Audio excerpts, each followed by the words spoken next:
What's up, Last of Us fans? John of Video Games and the World here, and I'm back once again with another review of The Last of Us. The episode is number 6, Kin. Okay, we're finally in the town where Tommy lives, and that is Jackson. We get to see a quite more expanded story of Jackson, the characters, and there are still some differences while maintaining its closeness to the source material. Familiar characters that we recognize from the game are in this one as well. This episode was directed by Jasmila Zvanek, hope I didn't butcher that, and written by Craig Masson. I gotta say that this episode was pretty tight in its own unique way. So, let's get this done. This is a review of The Last of Us Episode 6, Kin. 3 months after the tragic deaths of Henry and Sam, Ellie and Joel go to the thriving community of Jackson, Wyoming. There, Joel reunites with his brother Tommy, whose wife Maria is pregnant. He confides in his brother about Ellie's immunity and his own mental state. He wants Tommy to take her to the Fireflies, but Ellie overhears this and confronts Joel about it. Eventually, Joel must come to a decision. The town of Jackson was not shown in the first game. Tommy and Maria scenes in the first game took place at the dam near Jackson, and the team lacked the time and budget to add the town. Jackson became the starting location for The Last of Us Part 2. I actually like that in the show they don't go into a dam near the town. Instead, we are in the town itself.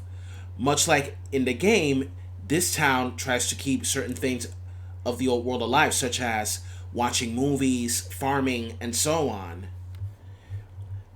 Joel's declining mental state in this episode is shown when he sees someone that reminds him of his daughter Sarah, and also the lack of remembering of what loss felt like.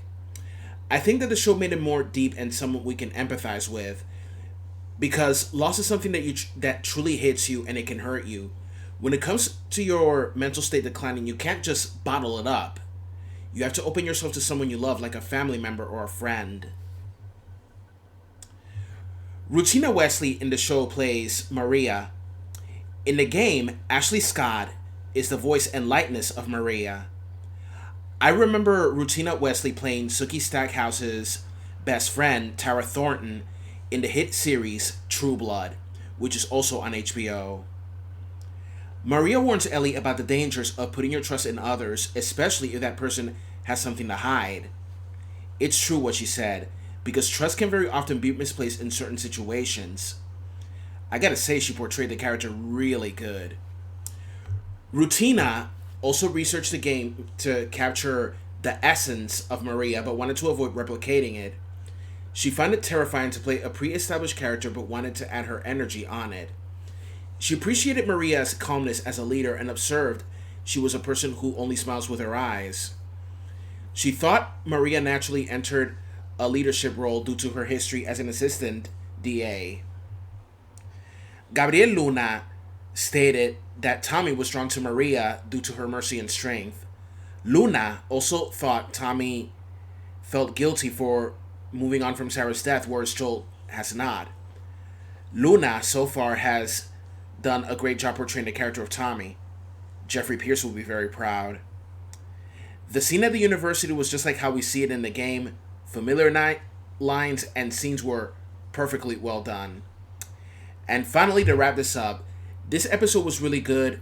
I like how it touched on how certain events can cause a decline in mental state and how you must confide in someone you love about it. The show continues to do so well in staying true to the game while expanding the story and taking liberties with it. The directing, writing, and pacing was really good, and for next week, I cannot wait to see what's going to happen next. My final score for this episode is a 10 out of 10. This is John of Video Games and the World. Have a good one and stay safe. Later.